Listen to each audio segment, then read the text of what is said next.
आएंगे और संख्या पद्धति है ना, उसको नंबर सिस्टम कहते हैं। अंग्रेजी में इसको क्या कहते हैं? Number system. क्या कहते हैं? Number system. नंबर सिस्टम कहलाता है। अंग्रेजी में इसको संख्या पद्धति कहते हैं, अंग्रेजी में इसको नंबर सिस्टम कहते हैं। नाइन्थ में तो यहीं से शुरू होता है, 10th में भी तुम्हारा रियल नंबर से शुरू होता है ना। अब हम एक चार्ट बनाते हैं और उस चार्ट को तुम लोग अपने कॉपी में चाहे तो लिख ले, है ना, बहुत काम का चीज है। फिर उस चार्ट को हम एक्सप्लेन करके तुमको बताएंगे नीचे से ऊपर की तरफ। चार्ट जो बनेगा ना, वह चार्ट जो है ऊपर से नीचे की तरफ आएगा, हम समझाएंगे तुमको नीचे से ऊपर की तरफ, है ना, समझ। इसलिए चार्ट को पहले देखो। नंबर सिस्टम में होता है ये जो फॉर्मेट होता है, ए प्लस आयोटा भी होता है। ध्यान दो सुनो, जो आई की तरह जो लिखा हुआ है, ये आई की तरह जो लिखा हुआ है वह इसको कहा जाता है आयोटा। इसको कहा जाता है आयोटा, आयोटा, है ना।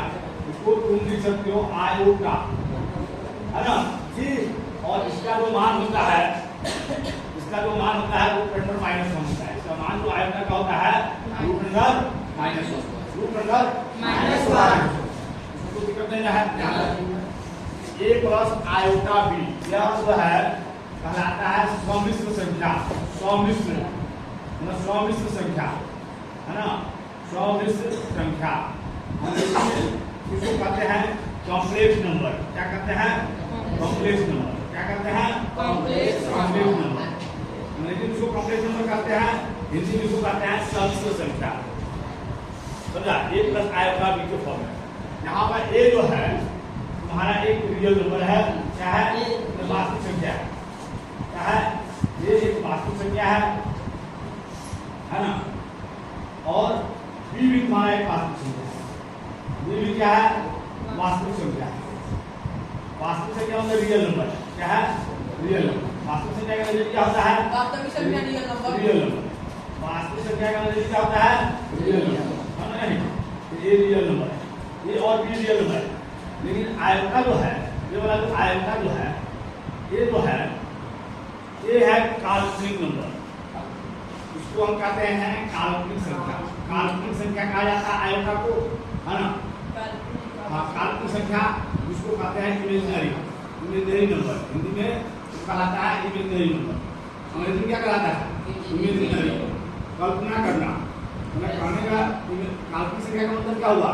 जो धरातल पर नहीं होगा, वो हमारी कल्पना में होगा, माथा में, मतलब वो मतलब कहीं ऐसे जगह पर होगा जिसके बारे में हम मतलब जानते नहीं होगा, उसको धरातल पर दिखाया नहीं जा सकता है। कल्पना को क्या मतलब वास्तविक रूप में थोड़ा लाया जा सकता है, वास्तविक रूप में नहीं लाया सकता, कल्पना नहीं रहेगा, है ना।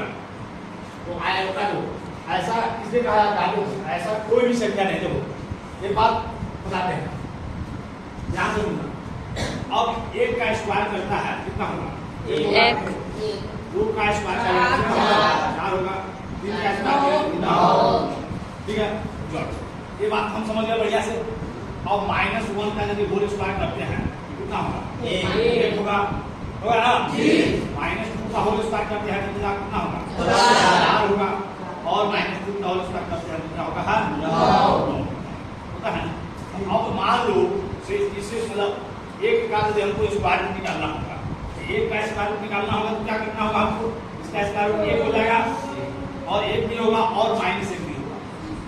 -1 का होल स्क्वायर जैसे होता है।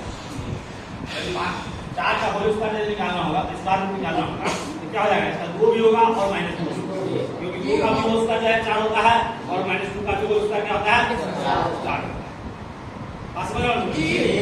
और इसमें तुम सोचो, यदि मान लो कि -4 का स्क्वायर रूट निकालना होगा तो क्या है? -4 का होल स्क्वायर निकालना होगा तो क्या है? 4 का स्क्वायर रूट निकालना है, 2 और -2 है।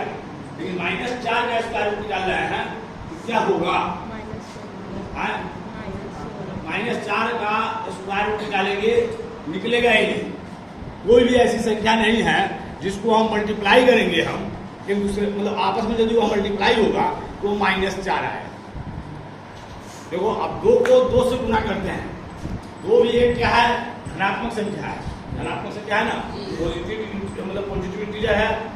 और -2 भी है तो क्या है, एक मतलब ऋणात्मक पूर्णांक है, ऋणात्मक संख्या होगा, धनात्मक संख्या और ऋणात्मक संख्या होगा। लेकिन दोनों का हम यदि वर्ग करते हैं, मतलब स्क्वायर करते हैं, तो 2 का स्क्वायर क्या होता है, +4 आता है, धनात्मक आता है। -4 का स्क्वायर करते हैं तो भी क्या आता है, -2 का स्क्वायर करते हैं तो भी हमको धनात्मक ही आता है, 4 आता है, वो भी धनात्मक ही होता है। लेकिन ऐसी कोई संख्या है जिसका हम यदि स्क्वायर रूट करें, निकालें तो -4 आ जाए, ऐसा कोई संख्या है जिसको आपस में गुना करें तो -4 आ जाए, ऐसा कोई भी संख्या नहीं है ना, ऐसी कोई संख्या नहीं है जिसको आपस में गुना करने के बाद -4 आएगा, चाहे -9 आएगा, चाहे -25 आएगा, कुछ भी मतलब नहीं आएगा, है ना। अब इसके लिए क्या किया गया, -4 को निकालने के लिए क्या किया गया, इसको 2 भाग में बांट दिया गया, -1 के 1 और 4 के भाग में बांटा गया, है ना, -1 और ×4। अब इस दोनों को हम अलग अलग कर सकते हैं, -1 और इनटू क्या हो जाएगा, -4 होगा। और 4 का -1 को हम 3% टर्म किसी से करते हैं, आयोटा से करते हैं, आयोटा इनटू कितना हो जाएगा, 4 का स्क्वायर रूट 2 हो जाएगा, इसका स्क्वायर रूट 2 आयोटा क्या हो जाएगा, 2 आयोटा।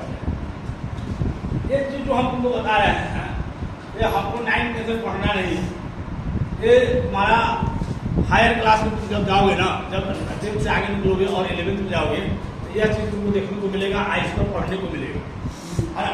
मेरे समझाने का मतलब यह था कि यह जो संख्या का जो फॉर्मेट है ना, उस फॉर्मेट को बताना है, इस फॉर्मेट को समझो, a + आयोटा b, ये जैसे यही है संख्या का फॉर्मेट, असल फॉर्मेट यही है। यहाँ a जो है क्या है, वास्तविक संख्या है, b वास्तविक संख्या है, और i क्या है, काल्पनिक संख्या, इमेजिनरी संख्या, इमेजिनरी नंबर। संख्या पद्धति का फॉर्मेट यही है।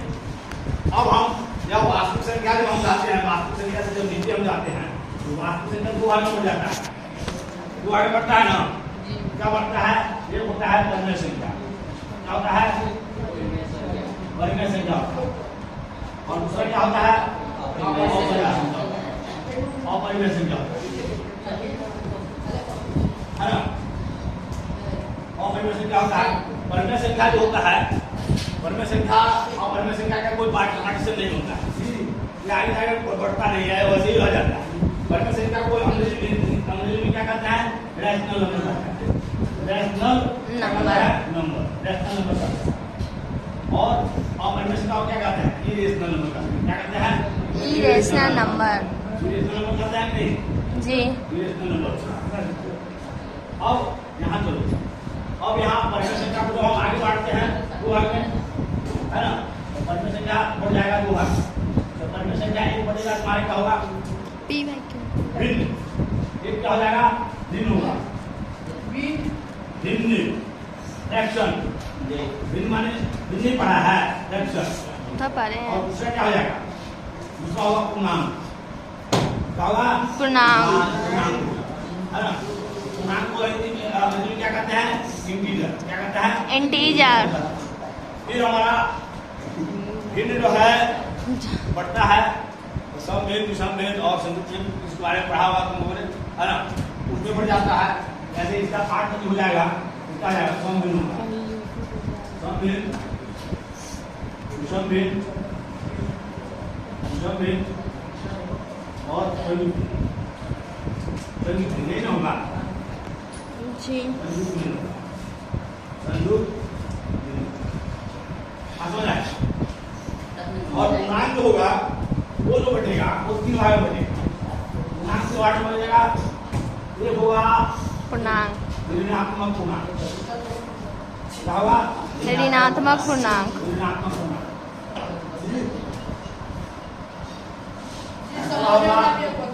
जीरो, है ना। दूसरा होगा प्राकृतिक संख्या, क्या होगा, प्राकृतिक, प्राकृतिक है ना। ऋणात्मक पूर्णांक होगा, यहाँ ये हो गया हमारा ऋणात्मक आएंगे, ये इंटीजर हो गया, ये हो गया नेगेटिव इंटीजर हो गया, 0 हो गया, ये हो गया प्राकृतिक संख्या कितना? दो। Number natural number. क्या हो गया? Natural number.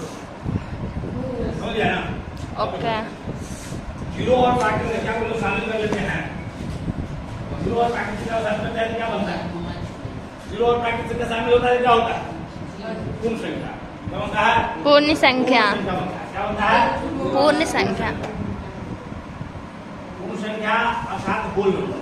क्या बनता है? Whole number. है ना?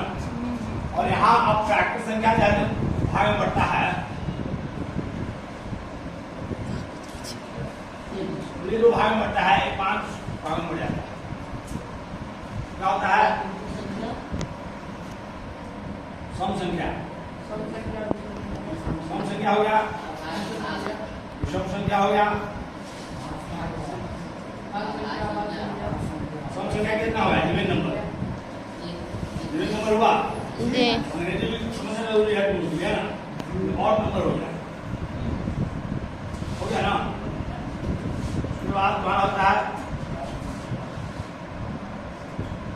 रूढ़ संख्या, रूढ़ या अभाज्य संख्या, रूढ़ या अभाज्य संख्या, उसको कहते हैं प्राइम नंबर। क्या कहते हैं? प्राइम नंबर हो गया। अब दूसरा होता है यौगिक संख्या। यौगिक संख्या क्या हो गया? Opposite number. क्या हो गया? Opposite number. अपोजिट नंबर है ना। अच्छा, उसके बाद ये सम हो गया, विषम हो गया, रूढ़ हो गया, अभाज्य हो गया, यौगिक हो गया। उसके बाद ये होता है प्राइम नंबर है ना, युग्म अभाज्य संख्या। युग्म अभाज्य संख्या उसको हम टू प्राइम नंबर कहते हैं। क्या कहते हैं? टू प्राइम नंबर है ना। तो यार टू प्राइम से आता है क्या हो गया? 1 2 3 4 5 हो गया। ये होता है असहभाज्य।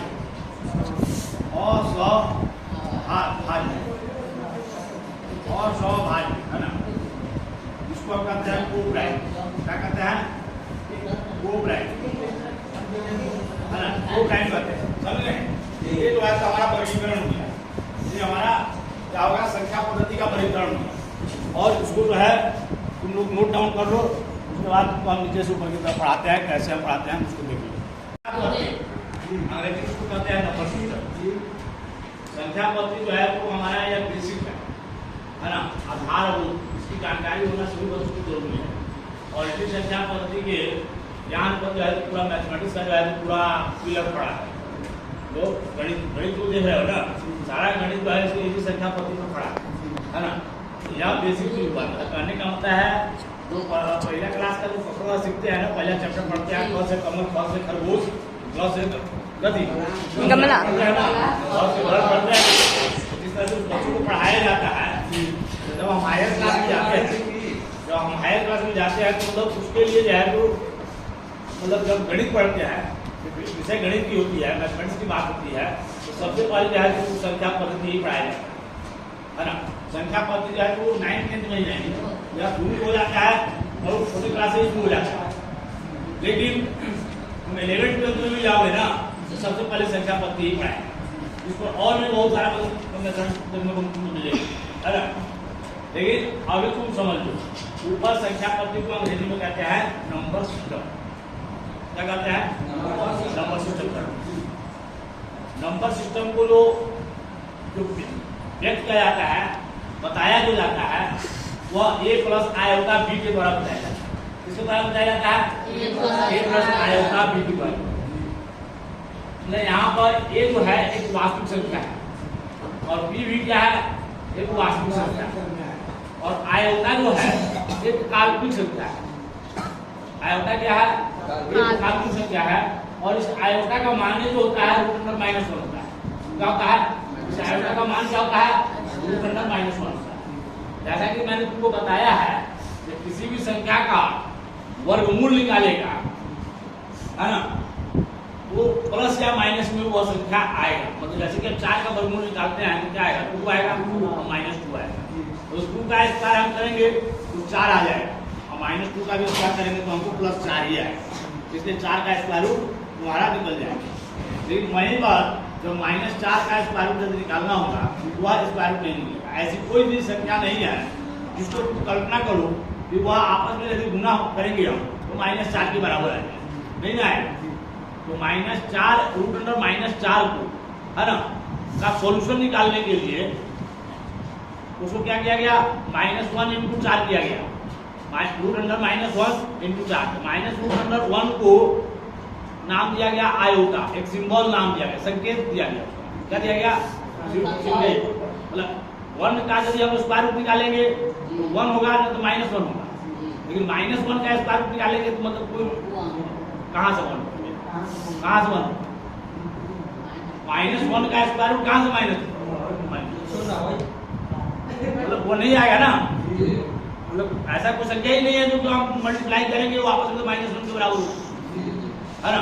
तो इसलिए जो है तो उसको एक सिंबल से दर्शा दिया गया। अब उस सिंबल को कहा गया मैथमेटिक्स में आयोटा, मतलब आई की तरह लिखा जाता है ना। इसको कहा गया, क्या कहा गया, आयोटा कहा गया। तो आयोटा का मान कितना होगा, रूट अंडर -1। ये रूट अंडर -1 जो है तो क्या हो गया, हमारा इमेजिनरी नंबर हो गया। क्या हो गया, काल्पनिक संख्या हो गया, मतलब वास्तविक संख्या नहीं है। मतलब इसको धरातल पर दिखाया नहीं जा सकता। जिस चीज का प्रदर्शन धरातल पर कर सकते हैं है ना, जिसको देख सकते हैं है ना, वो वास्तविक हुआ। आज जिसको हम देख नहीं पाएंगे वो क्या होगा, वो मेरे पास नहीं जाएगा। नहीं, हमारा कहने का मतलब है कि हम अपने अमेरिका चल गए, मैं अमेरिका चला गया, मैंने मन की गति से अमेरिका हम चले गए नहीं। कोई ऐसे एरोप्लेन के द्वारा जो मतलब अमेरिका गया, वास्तव में अमेरिका कौन पहुंचा, वास्तव में कौन अमेरिका पहुंचा है वास्तव।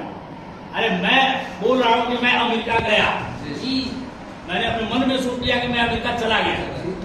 कोई जो है प्लेन से अमेरिका गया, तो वास्तव में अमेरिका कौन पहुंचा, प्लेन मन से गया से वास्तव में पहुंचा नहीं सर, जो प्लेन से गया वास्तव में जो पहुंचा तो प्लेन से गया जी, वस्तुतः जो है तो वहां पहुंचा।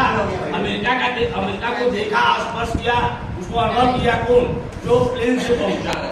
हम तो मन से चाह रहे हैं ना, मन से हम सिर्फ कल्पना ही नहीं कर सकते हैं तो अमेरिका कैसे होते, अमेरिका के लोग कैसे होते, वहाँ कथी लोग खाई होते, कैसे पहने जोते, ओढ़े जोते, मन में न सोचेंगे। हाँ, तो हम मन में जो सोचेंगे वो सही भी हो सकता है और गलत भी हो सकता है नहीं। लेकिन जो प्लेन से गया है ना, जो एरोप्लेन से वहां पहुंचा, वहां लोगों को उसने देखा, जाना, समझा, वास्तव में वो न गया, वह वास्तविक हो गया। हमने मन में सोचा हो क्या हो गया, हमारा उसी प्रकार मैथमेटिक्स में जो आयोटा जो हो गया, आयोटा जो हो गया वो हमारा क्या है, एक काल्पनिक हो गया। क्या हो गया, काल्पनिक हो गया। अब यहाँ पर क्या है, ए और बी दोनों जैसे वास्तविक संख्या है, तो यहाँ वास्तविक संख्या को 2 भागों में बांटा गया है। वास्तविक संख्या को कितने भागों में बांटा गया है, 2 भागों में बांट दिया था वास्तविक संख्या। एक भाग कहलाता है परिमेय संख्या और दूसरा भाग क्या कहलाता है, अपरिमेय संख्या। बाप रे, मतलब वास्तविक के 2 को बेटा हो गया, तो परिमेय है वो अपरिमेय। अब समझ गया ना, ओके। परिमेय संख्या को अंग्रेजी में कहते हैं नेशनल नंबर, और परिमेय संख्या को क्या कहते हैं, इरेशनल नंबर। और परिमेय संख्या में चाहे तो जैसे तो बाद में संतान नहीं हुआ जिससे वो अकेले रहते है। तुम लोग के घर में परिवार में होता है ना, सबका शादी नहीं होता है, तो चचा या आदमी का शादी नहीं रह जाता है, तो संतान नहीं होगा।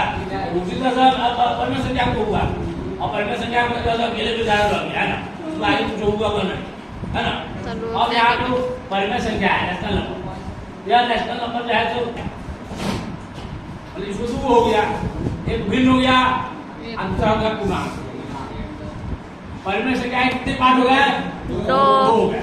परिमेय संख्या के 2 पार्ट हो गया, एक हो गया भिन्न और एक हो गया हो पूर्णांक। गया पूर्णांक। भिन्न को अंग्रेजी में कहते हैं फ्रैक्शन, भिन्न को अंग्रेजी में क्या कहते हैं, फ्रैक्शन। और पूर्णांक को कहते हैं अंग्रेजी में इंटीजर। पूर्णांक को क्या कहते हैं अंग्रेजी में? इंटीजर। कोई दिक्कत? ओके। यहाँ भिन्न को जाते 3 भागों में बढ़ गया ये सम में विषम में संयुक्त सॉरी है ना। और भी है वो तो समझ में जाएंगे तब बात होगी हमारी क्या ये हम तो समझो हम तो पढ़ नहीं रहे अभी है ना। सम में विषम में संयुक्त में और पूर्णांक जो है 3 भागों में बढ़ गया। पूर्णांक कितने भागों में बढ़ा? 3 भागों में। एक हो गया तुम्हारे ऋणात्मक पूर्णांक नेगेटिव इंटीजर जी। दूसरा हो गया 0 नेचुरल और तीसरा हो गया प्राकृतिक होल संख्या। मतलब धनात्मक पूर्णांक हो गया। मतलब प्राकृतिक संख्या जो है धनात्मक पूर्णांक बनता है ना। और या धनात्मक पूर्णांक ही जैसे प्राकृतिक संख्या कहलाता है उसको पॉजिटिव इंटीजर कहते हैं। उसको पॉजिटिव इंटीजर कहते हैं है ना। अब 0 और प्राकृतिक संख्या जब दोनों को हम शामिल कर देते हैं तो हमको क्या मिलता है? पूर्ण मिलता है। 0 और प्राकृतिक संख्या को जब शामिल कर देते हैं तो क्या मिलता है हमको? समझा। अब यहाँ प्राकृतिक संख्या को जो है 6 भागों में बांटा गया है। वहां देखो अब प्राकृतिक संख्या को 6 भागों में बांटा गया है। पहला भाग क्या है? सम संख्या। दूसरा है विषम संख्या। तीसरा है ऋण या अभाज्य संख्या। को नाम हो गया उसका रूट हो गया या अभाज्य संख्या हो गया। तीसरा हो गया यौगिक संख्या। आगे वाला चौथा यौगिक संख्या हो गया। और पांचवा क्या हो गया? युग्म अभाज्य संख्या है ना। 1 2 3 4 हुआ, 5 हुआ, छठा हो गया क्या? असौभाज्य। असौभाज्य इसको इंग्लिश असौभाज्य को हम कहते हैं कोप्रैंक। कोप्रैंक। असौभाज्य को क्या कहते हैं? कोप्रैंक कहते हैं। यौगिक संख्या को क्या कहते हैं? कंपोजिट नंबर कहते हैं। युग्म अभाज्य संख्या को क्या कहते हैं? ट्विन प्राइम नंबर कहते हैं। युग्म अभाज्य संख्या को क्या कहते हैं? ट्विन प्राइम नंबर कहते हैं। रूट संख्या या अभाज्य संख्या को क्या कहते हैं? Prime number. मतलब अंग्रेजी में हम बोल रहे हैं। और विषम संख्या को हम ऑड नंबर कहते हैं और सम संख्या को हम इवन नंबर कहते हैं। क्योंकि जितना शब्द इसमें देखा है ना इन शब्दों का अंग्रेजी इसलिए जानना जरूरी है। इससे आगे वाले कक्षा में जो जाओगे तो क्या होगा? मतलब वो अंग्रेजी वर्ड पढ़ने को ज्यादा मिलेगा है ना। इसलिए इसका मीनिंग तुमको मालूम रहेगा, इसका अर्थ और अभिप्राय तुम लोग क्या करोगे? निकालोगे। बात समझ आया ना? अब समझ में आया? अब किसी को डाउट है तो बोलो। अब किसको डाउट है? बताओ।